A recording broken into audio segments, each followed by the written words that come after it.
Semanario Local presenta Contrarreloj, una entrevista virtual.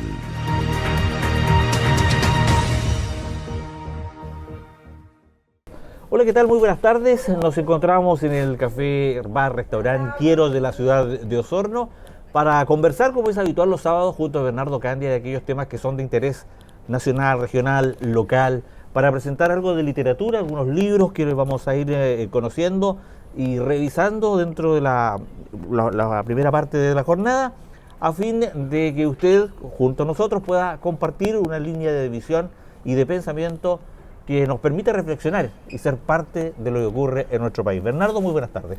Hola, buenas tardes, Claudio. Bueno, partiendo con nuestro programa, una vez más hemos traído 3 textos hoy día que tienen que ver con la historia de la ocupación chilena en Lima, 1881-1883, la ciudad que no existe de Bruno Polán Cabaza.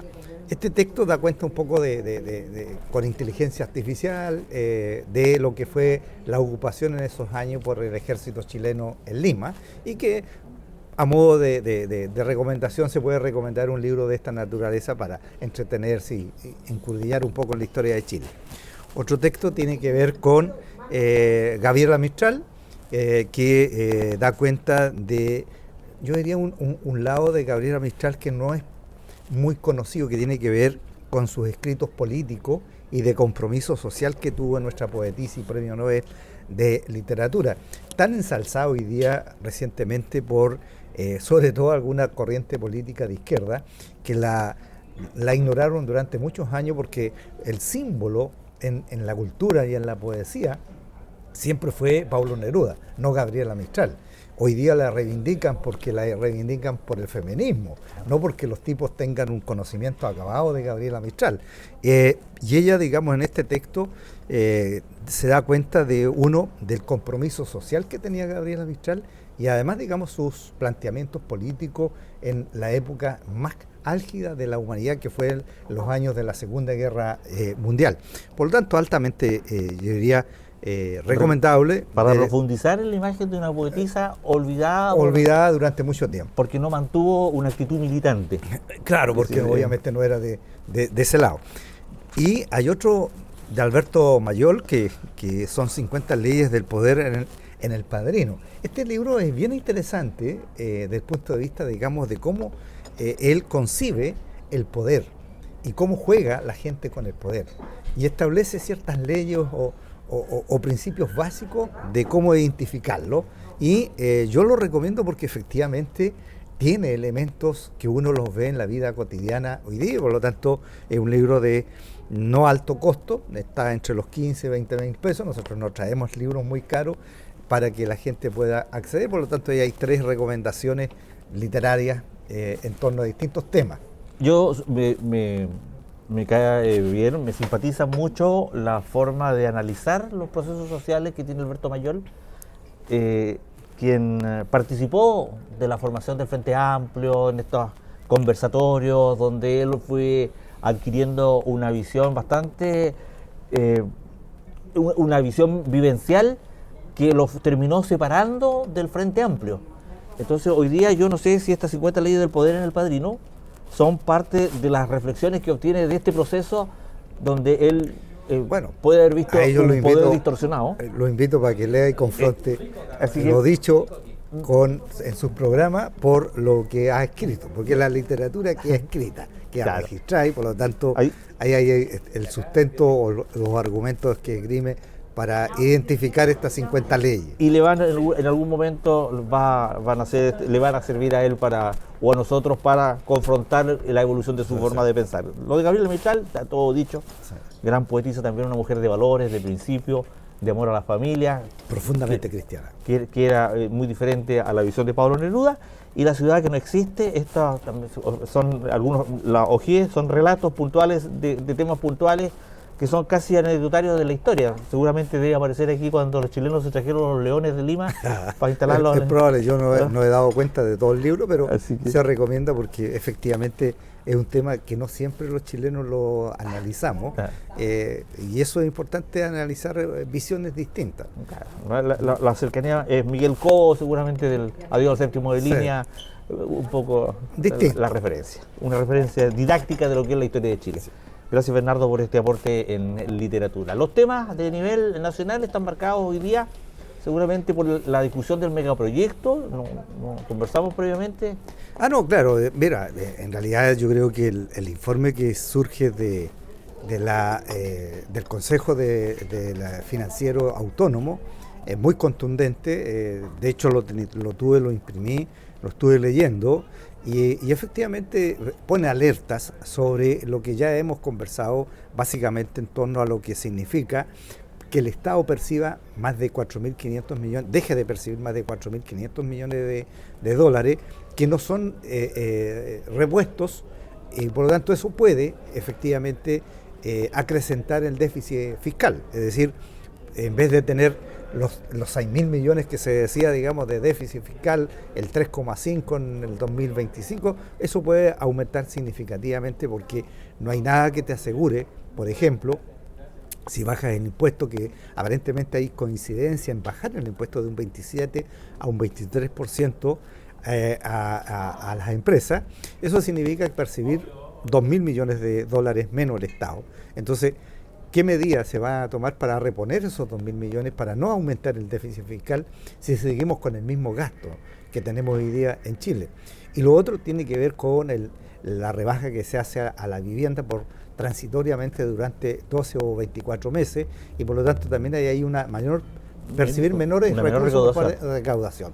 Y en tercero está el Fondo Común Municipal, que se ve afectado significativamente por la rebaja al 20% de los más ricos, que son las segundas viviendas de los mayores de 65 años, y eso obviamente va a tener un impacto directo, imagínate, en 190 municipios que son municipios rurales, que no generan ellos vía contribuciones muchos recursos, y por lo tanto su marco presupuestario del Fondo Común Municipal. Claro. Entonces tampoco son repuestos, no hay claridad, y si existe, digamos, una subvención adicional por parte del Estado, bueno, eso lo va a tener que hacer el Estado durante ¿cuántos años?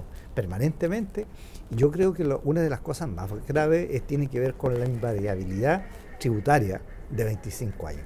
Eso es comprometer al Estado de Chile de que durante 25 años, aparte de haberle rebajado del 27 al 23%, el que tú no le puedas subir los impuestos. De hecho, yo creo que esa medida puede ser cuestionada ante el Tribunal Constitucional, porque la Constitución del Estado de Chile, en su artículo 33, establece que eso no se puede hacer, que no es factible comprometer por sobre periodos de mandato, ni para las municipalidades, ni para los gobiernos regionales. No es lo más recomendable, claro, porque puede ser inconstitucional, porque estáis comprometiendo un parlamento distinto, a lo mejor, un gobierno distinto, y por lo tanto lo amarraste. Una percepción social diferente. Diferente, y por lo tanto eso debería ser algo consensuado y transitorio. No es que no se pueda hacer, pero que la Constitución hoy día no lo permite.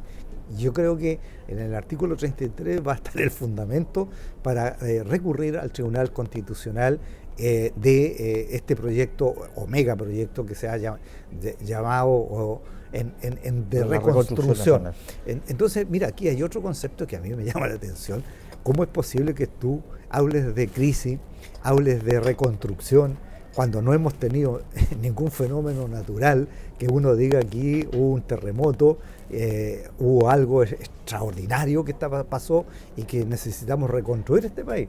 Porque cuando tú tienes 50 hospitales en construcción, lo hemos conversado acá, el hospital de Río Bueno, no sé si has visto imagen de ese hospital, un hospital espectacular, el hospital de La Unión, que se está empezando a construir, el hospital de Puerto Vara, y los dos que están en la isla de Chiloé. Es decir, tú tienes ahí ya, a lo menos te nombré 5 o 6 hospitales, y eso el Estado lo está financiando. Eso el Estado, para poder que sigan construyendo, se tiene que pagarlo a las empresas, y por lo tanto, ¿de qué reconstrucción estamos hablando? El mismo puente de Chacao, que todas las autoridades han ido a sacarse fotos, el mismo presidente ha ido a sacarse fotos al canal de Chacao, y si no tuviésemos recursos, ¿Tú crees que los coreanos hubiesen estado trabajando en ese puente? Claro que no, pues, y así uno empieza a sumar infraestructura a nivel nacional que el Estado tiene recursos. Distinto es decir, mire, no me dejaron margen para tener plata para yo gastar en mis proyectos que yo he priorizado, ¿me entiendes? Pero aquí hay un sinnúmero de proyectos que están siendo habilitados, que están funcionando. Están funcionando, están siendo cancelados, están siendo, digamos, ejecutados. Y imagínate, y aquí las contradicciones del gobierno, porque el mismo gobierno, a través de su ministro, Arrau anuncia la construcción de alrededor de 20 cárceles, que las distribuyen en ampliación y construcción. Y si no tienes recursos, entonces, ¿cómo los vamos a hacer? ¿Cómo vamos a pagar eso? O sea, la ausencia de recursos es un excedente de recursos que se requiere para una gestión propia durante el primer año de mandato. Que es distinto a no tener un margen de... Nuevamente el problema comunicacional, de cómo enfrentar el problema. No, yo creo que lo que yo creo que aquí se trató de marcar un punto político que se construye en tiempo de elecciones y que hoy día se mantiene para no... Mi tesis central es que esto es una construcción de lo que se ha denominado una factura ideológicamente falsa. Aquí se ha tratado de instalar una imagen de un país que no existe, de un país que está en estado normal como cualquier otro país, con una deuda de que no supera el 41%, y que tampoco es una cosa que no se pueda manejar. Hay países que su Producto Interno Bruto lo tienen comprometido el 100% y nosotros tomamos el 41%. O sea, estamos muy distantes de eso, de nuestro problema, digamos, o la deuda fiscal que tiene Chile. Y por otro lado tienes indicadores macro que en el 2025, por ejemplo, el de la inflación, 2,8% acumulada durante un año. Hoy día estamos llegando ya sobre el 3%, porque solamente en abril, en lo que habíamos conversado, el primer impacto, 1,3% es el IPC en el mes de abril, 1,5, 1,3. Eso va a tener un impacto en la UF, que ya está sobre los 42.000 pesos. Y debería llegar a los 500. Y lo más probable que va a seguir afectando y encareciendo el costo de la vida. Eso no lo pueden culpar a Boni, al gobierno anterior. Eso es una decisión política que hizo este gobierno al no utilizar el MESCO como mecanismo regulatorio del alza del combustible. Esa es la verdad. O sea, ellos llevan más de 2 meses ya gobernando. Y qué decir del otro tema prioritario que ellos tenían, que era el de seguridad. Yo insisto, para mí esa ministra viene dando, como dicen, no da pies con tómbola, porque la señora aparece adjudicándose una acción que hacen en el tema muy cuy. Y dice, mire, nosotros salimos con 5 detenidos y a ustedes lo echaron a balazo. Bueno, esos cinco que habían detenido, y que no es una acción de ella, sino de las policías y del poder, en este caso del Ministerio Público, que es la Fiscalía y las policías que coordinaron este operativo. Bueno, de esos 5 solamente quedó 1 detenido, porque el resto no tenía lo que habían dicho que tenían. Es decir, da la sensación, o queda la sensación, de que esto es más parafernalia que efectos reales. Entonces, ¿sabes lo que llama la atención? Que un ministerio en donde uno necesita y requiere que sea conducido y liderado con mucho más regularidad, con mucho más liderazgo y con más profesionalismo, no lo esté haciendo. Yo creo que ella, por ejemplo, presentaron este famoso también, recurriendo a la ley de seguridad interior del Estado, que se le aplique a los cabros de la Universidad Austral por haber, digamos, agredido a la ministra de Ciencia. Ella le dijeron en todos los tonos que no le correspondía al Ministerio Público. Bueno, igual presentaron, y ¿qué dice la Corte Suprema? Dice que no le corresponde. Entonces, tú dices, ¿cómo es posible que es una persona que es abogada y que además tiene asesores que son abogados, cometan errores tan infantiles atribuyéndose cosas que no tiene o que la ley no le entrega? Y eso mismo va a pasar, Claudio, con cuando aparezca el informe de la Contraloría con respecto a las atribuciones que ella se autoarrojó, instruyendo a la Policía de Investigaciones despedir o pidiendo información, más que nada pidiendo información sobre un proceso que se lleva a cabo por la policía en donde se había afectado a algunos amigos de ella. Entonces, ese tipo de conducta van minando la confianza y la credibilidad.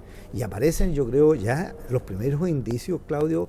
Por ejemplo, aparece un artículo en el Mercurio, que nadie puede decir que el Mercurio es de izquierda, o en donde la élite le dice: oiga, amigo, creo que usted se equivocó al opinar de que la ciencia no podía solamente generar libros. No sé si escuchaste esa declaración de presidente. Oiga, la ciencia básica se hace porque es necesaria para dar paso a la ciencia aplicada.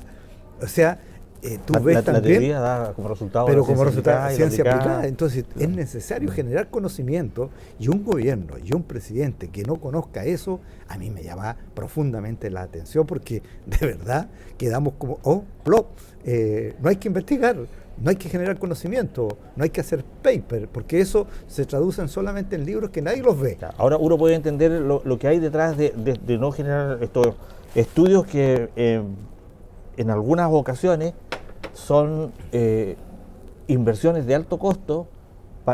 Había una encuesta que se hizo recientemente en la región de los lagos para determinar en Osorno dónde se consumía más leña seca y dónde se consumía... Sí, es un insumo importante, pero la cantidad de millones no se condice con la calidad de la encuesta. Yo creo que ahí se le requería más que nada un proceso serio de observación. Entonces, si usted me dice si hay que financiar un estudio para saber en la población de Osorno qué sector consume más leña, me parece que yo no gastaría 1.500 millones de pesos en un estudio de ese tipo. Bueno, lo importante es que tú tienes que generar conocimiento, porque está comprobado que los países que se desarrollan y progresan son los que generan conocimiento para posteriormente ser aplicado en lo que uno denomina pero comparte que hay cosas de sentido común que sí, pero eso no debe ser el filtro para determinar que la investigación debe ser clausurada por un proyecto que es mal ejecutado.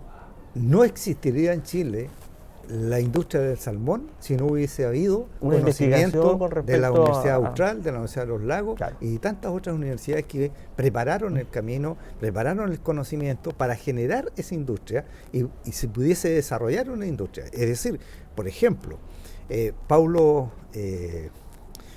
el científico que creó o co-creó la vacuna para la hepatitis B, es un chileno, Pablo Valenzuela.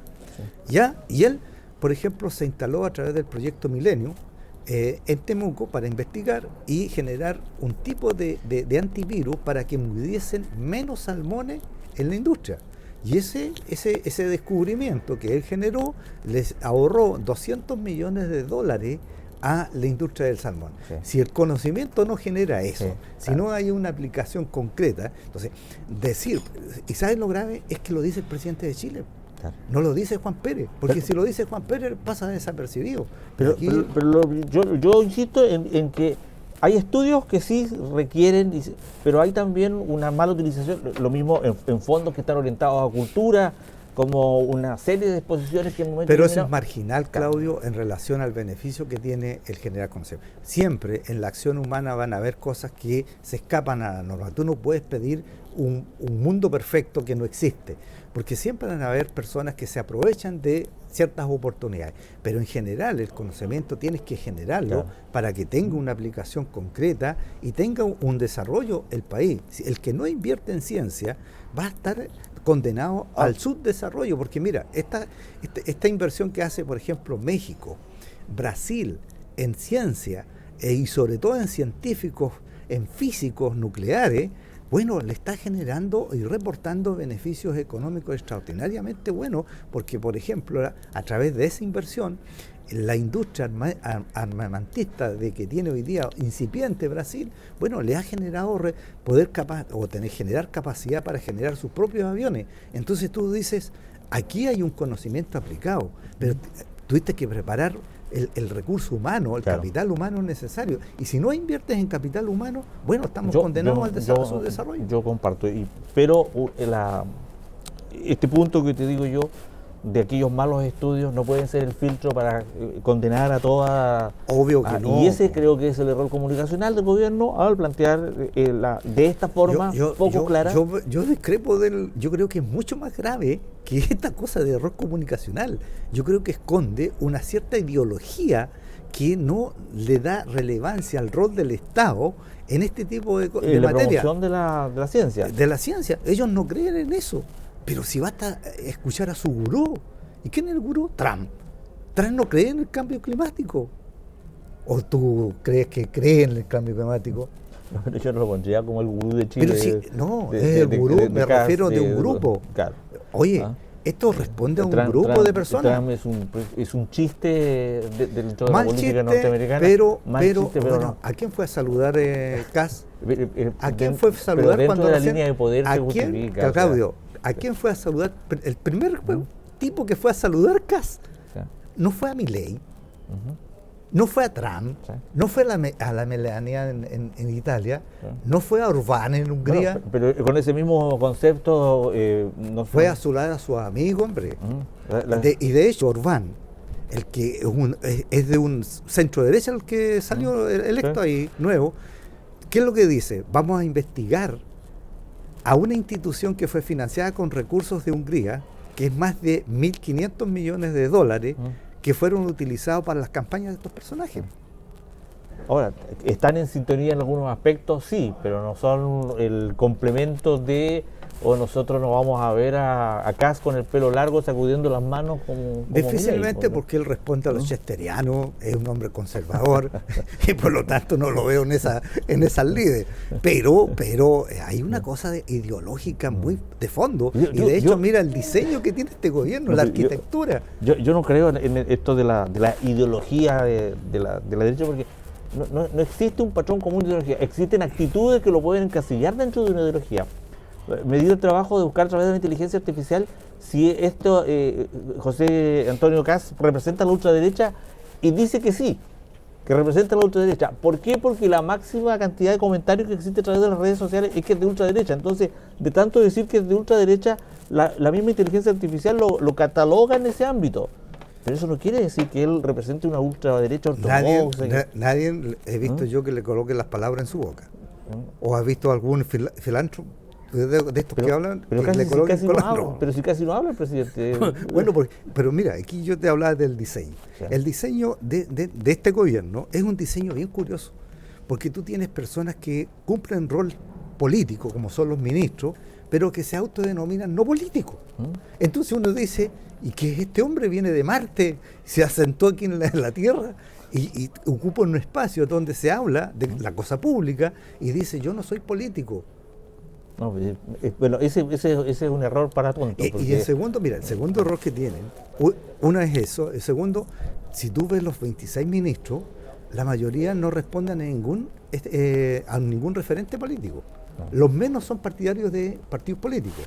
Y en segundo lugar, tienes entonces un diseño bien curioso, porque al final le estáis pidiendo, ¿a quién le responde esa gente? Y yo creo que ahí hay un tema que se puede revisar y que yo podría calificarlo como la verdadera traición que está sufriendo José Antonio Kass, que viene de parte de los partidos políticos que no han sido involucrados dentro de las estructuras del actual gobierno. Porque recientemente, la semana pasada, estuvo inaugurando una escuela en Calbuco, una escuela que ya había sido inaugurada en septiembre del año 95. O sea, quien lo llevó a la reinauguración de una escuela le hizo un flaco favor. Segundo, mandan un comunicado de prensa muy escueto con 2 fotografías que no le hacen ninguna justicia al candidato, o sea, al presidente de la República, que era el invitado principal, y aparece en una fotografía siendo puchero y en la otra fotografía solamente una parte de la frente porque está escondido detrás de la gente. Entonces, no hay nadie en el gobierno que diga vamos a colocar a nuestro presidente como el personaje central de esta, aunque sea reinauguración. Bueno, entonces, eso te demuestra... ¿Quién no tiene la experticia? ¿Los periodistas del gobierno regional? ¿O hay una mala intención del señor Santana de publicar una información, de llevar a una reinauguración, de exponer a un presidente que representa a su sector político? Bueno, pero también la pregunta que yo te haría, ¿y él no tiene asesores que le digan... ¿Y quiénes son sus asesores? ¿Son sus asesores? Presidente, esto no podemos ir porque ya fue inaugurado. ¿Y quiénes son sus asesores? ¿Representantes de los partidos políticos que están en las coaliciones o gente que él ha tratado de instalar sacándolos de cualquier parte menos de los partidos políticos para mantener este discurso que no es político? Yo, mira, lo que te puedo decir que la historia demuestra de que cuando se es mandatario, cuando se es presidente de un de un país se es un político por definición. Si no puede, esta gente reniega de la política, pero son políticos. Claro. Entonces tú dices, ¿cómo esta contradicción? En donde yo digo, los políticos, o sea, el otro es político, yo no. Es como la misma contradicción de aquellos que reniegan contra la economía social de mercado y después pretenden administrar un modelo económico basado en la economía social de mercado. Es una contradicción vital, yo lo entiendo, no lo logro entender. Y en eso sí la izquierda tiene cancha y tiro y lago para tratar de administrar un modelo que no les encanta. Esto ni siquiera es de izquierda, esto es una actitud y una conducta desde los que están gobernando. Sí.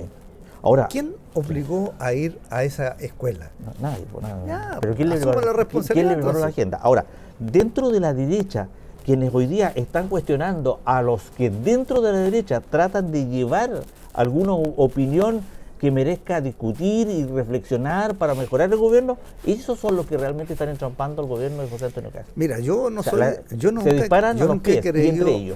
creo en estas teorías conspirativas. Yo creo que tus errores tienes que asumirlos en la vida. Si yo me equivoco, asumo. Claro. Y ser responsable significa que yo tengo que definir cuáles van a ser mis acciones, porque yo soy un adulto. Tengo que hacerme responsable de mis actos y no atribuirles a terceros la responsabilidad.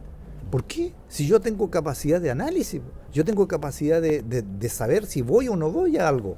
Ahora se viene la discusión de este proyecto legislativo donde ya se ha planteado que van a haber indicaciones. ¿Cuántas indicaciones cree usted que van a haber al proyecto de reconstrucción que va a ser aprobado a ras, porque no va a haber una... Lo que se aprobó aquí fue la idea de legislar, y a rajatabla. Aquí no hubo discusión. Y a ras, así con... No, yo tengo los votos, y por eso lo dice el ministro. Le dice, mire, si ustedes no me lo aprueban... Por decreto. Por decreto. Claro. Entonces, eso no es democracia. Eso es simplemente cuando tú no tienes argumento, impones tu autoridad. Y además, esto tiene, en su ADN está el autoritarismo. Si esta gente no cree en la democracia. Se hicieron a través del mecanismo de la democracia del poder y hoy día están administrando una cosa que parece que les quedó como poncho porque llevan 2 meses y los errores no se los ha instalado la izquierda, los errores los han cometido ellos. A su vocera, ¿la has visto últimamente? Yo la pregunta es, ¿dónde está la vocera? No habla, la callaron, porque está hablando todo, en buen chileno, muchas estupideces. ¿O no? Sí, bueno, o sea, desde que no ha salido, pues uno puede suponer que está ocupada. Están elaborando el cronograma de los extranjeros no habilitados que van a salir fuera del país. Mira, yo le daba 120, 40 echaron otra vez. Entonces tú dices, bueno, la gente tiene... Mira, yo le escuchaba la otra vez al Lago una cosa que no se está invirtiendo en ciencia. No me refiero al Lago del expresidente, sino Lago es el geógrafo.